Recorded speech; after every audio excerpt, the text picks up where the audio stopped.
Thought for the day. When it comes to goals, don't just say it, see it.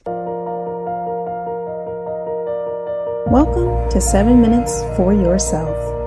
I'm Christina Aina, and I'm so glad you've joined me for what I believe will be 7 of the most enriching minutes of your day. Let's take this time to reconnect with ourselves and improve our well-being. In today's episode of 7 Minutes for Yourself, we discuss how to move your dreams from a vision to reality. Have a listen. Vision boarding is an amazing thing. Right now, sitting in your seats, you are visualizing things that can manifest.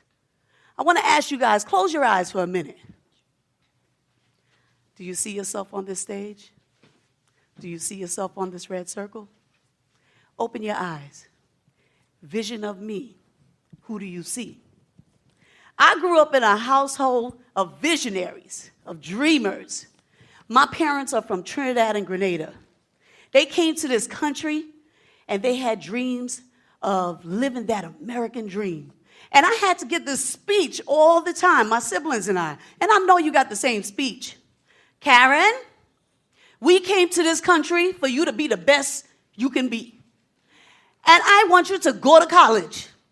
I want you to get the degree. Then we want you to get a job. Not just any job, a good job. Then you get your house. Then you get your partner. And then bring us all those grandbabies. And the Bible says, honor your mother and father that your days may be long. So, with visioning, I GPSed what my life is going to be like. I went to high school.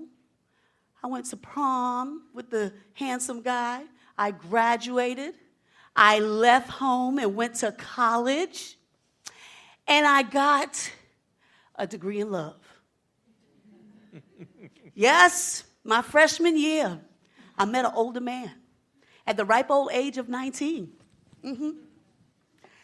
And I asked my dad, we approached our parents and said, we want to get married. He loves me. He loves me. And my dad said, no. But I said, he loves me. You're messing up my vision now. You're messing up my vision. And my dad said, just wait 4 years.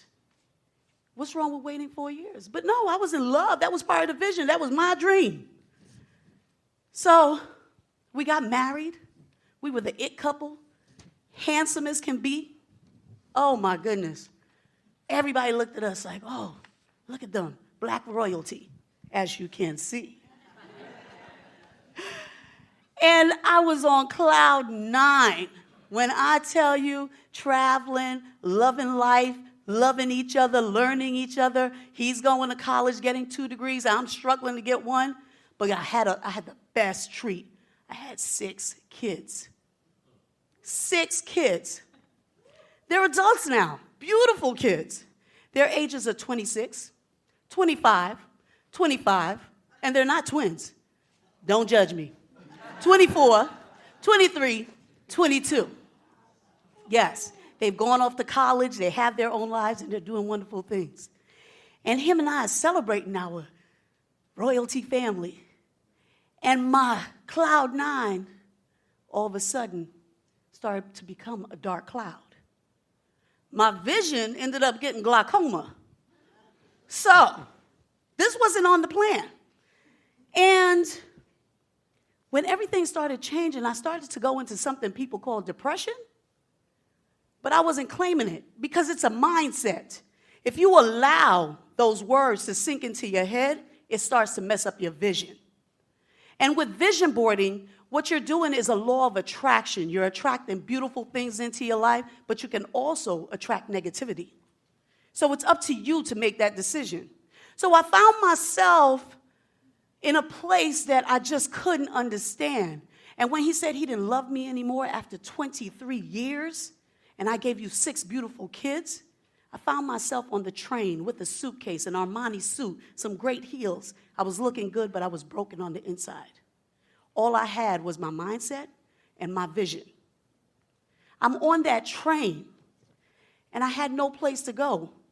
I'm going from one end to the next. And if you know, in the city, there's a train called the A train. It's the entertainment train. You get singers, dancers, everything on there. So at the same time that I am in a depression, these visuals are kind of helping me because now I'm people watching. And I'm sitting on this train and it's going from one end to the next, from one end to the next. 3 p.m. turned into 3 a.m. And I'm on the train with homeless people. But you know what I started to realize? They're homeless. They're without a home, but they're hopeful. And I was just as hopeful. And something mustered up in me to speak to one of the gentlemen. And I said, excuse me, can you just tell me what happened? And he said, I was a professor at Columbia University. And my wife died. And I just crashed. He lost his mind, had a breakdown. He said, I couldn't recover. And now I'm on this train, and I just watch people, and I go back and forth, and I don't want to deal with the world. And in that moment, I had a wow moment, and I swear to you, it was God. It was God sending an angel to tell you, Karen, you have your sanity. You have your 2 arms. You have your 2 legs. Get up and do something. Stop crying about it. Some man told you he didn't love you. Instead of saying, why me? Why me? Say, yes, me. Yes, me. I started to dig deep into myself and started to realize, Karen, you love yourself. You're good enough. So I had to put on my jacket, tie up those shoes, walk in that house, sit on that couch. And I said, this feeling right here, I don't ever want it again. So I started opening up magazines. I started cutting out pictures. I started just thinking, Karen, next year, this year, you are not going to be in this position. You are not going to be in this position. My vision board became my action board. My action board is something that gave me movement. That concludes today's episode of 7 Minutes for Yourself. Please take a moment to rate and review the show on Apple Podcasts. Today and every day with your kiddo is a gift. Enjoy it. Thanks for tuning in.